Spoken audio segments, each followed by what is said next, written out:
Hi guys, I'm Phil O'Neill from Australia and I hope you're having a fantastic day. Today I'm going to start a series of about 4 or 5 weeks where I encourage you to practice along at home. Practice with me, you can practice with this video, or you can just watch the video every week and use the skills that you learn in the week and improve your playing. I'd love it if you could film your own practice with this every week and then upload them to my channel and use the hashtag #HappyPracticing. That way I can check them out when they come available. The wonderful thing about this series is it's one exercise that helps us cover off on pretty much all of the fundamentals of trumpet playing. You will get better sound, more efficient with your playing. You'll get more range, more endurance, you'll get faster fingers, you'll be better at your scales, you will get better at pretty much almost anything you can think of on the trumpet. Can you think of what exercise it is? It is the Clark Second Studies. All right. If you haven't got a copy of the Clark book, I will leave a link in the description below. It is an affiliate link, so I will get a small kickback and you pay exact same price. So if you want to support this channel, use the link in the description. As I mentioned, this is going to be about a 4 or 5 week process where I show you bit by bit how we can use these exercises to cover off on all of our fundamentals at the same time. Week 1 is about learning the notes. I have 5 tips to help you learn the notes, especially for some of those challenging keys. If you spend about 5 minutes a day on this, you will be able to play all of the keys in this second study. Tip number 1, breathe in time. Breathing in time means that we are thinking about the tempo before we start, we prepare to play properly, and it means that we get a good breath in. I like to count myself in my head. So I think 1, 2, 3, breathe, play. This helps me feel secure and more centered about playing in time. 1, 2, 3.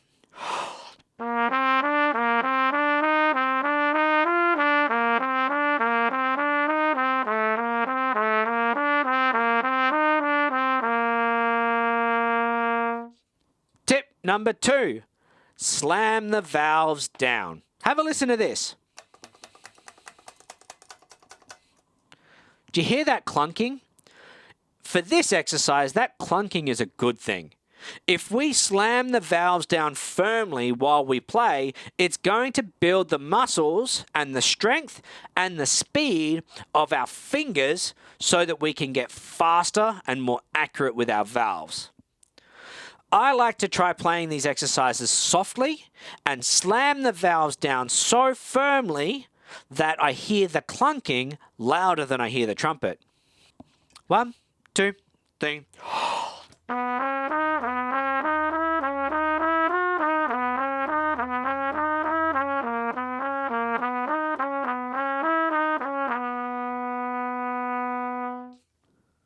It doesn't sound great sometimes, but it's going to give us the results we're after. We want to be able to learn the notes correctly, so by slamming down the right valves promotes confidence, and it strengthens our fingers so that when we go faster, they're already there.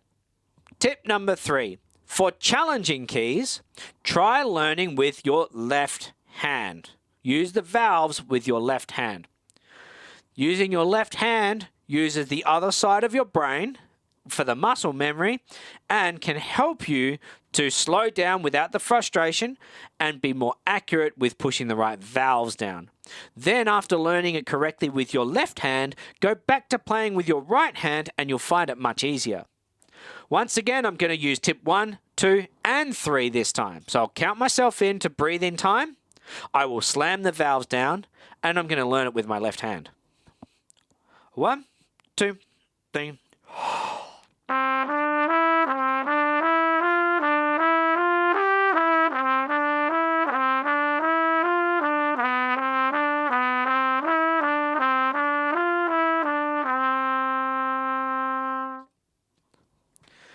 Tip number 4, practice changing the articulation.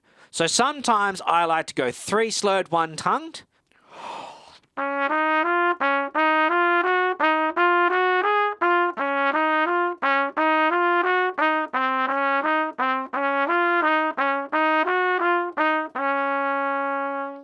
You can also go 2 slurred, 2 tongued.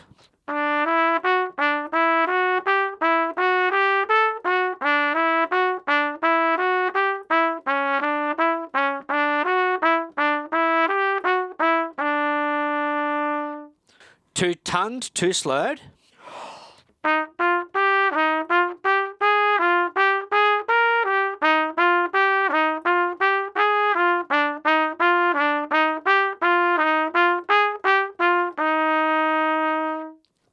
So if I try to piece all those together, where I go, number 1, I breathe in time. Number 2, I slam the valves down. Number 3, I play with my left hand. And number 4, I'm going to change the articulation. Let's see how that goes. 1, 2, 3.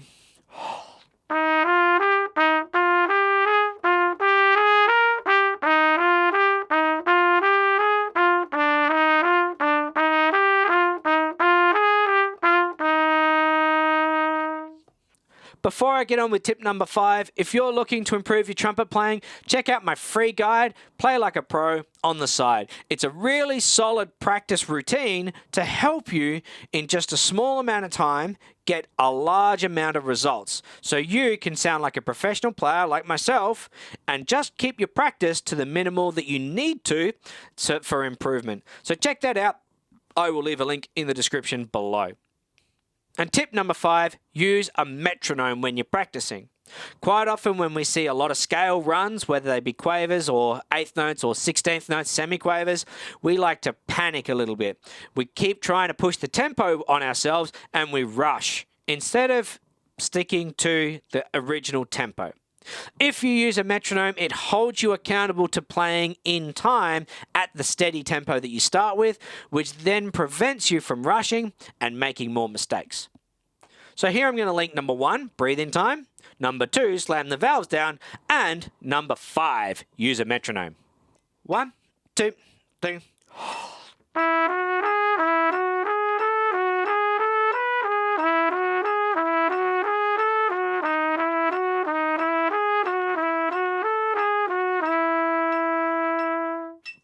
See if you can use all 5 of these together at the same time. This is a good challenge. I'm going to breathe in time. So number 1, breathe in time. Number 2, I'll slam the valves down. Number 3, I'm going to learn my challenging key with the left hand. Number 4, I'm going to change my articulation. And number 5, I'm going to use a metronome. 1, 2, 3.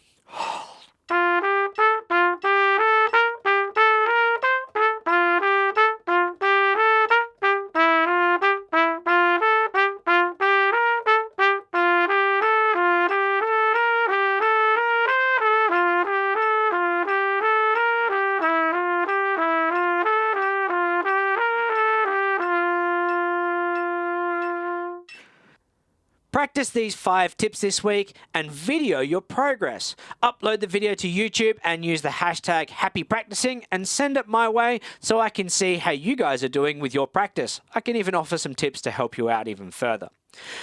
The goal is that we want to have all of these scales learned by next week, because next week I'm going to show you how to use these exercises so that you can improve your airflow and give yourself a better sound. So you want to make sure you know all the notes by then.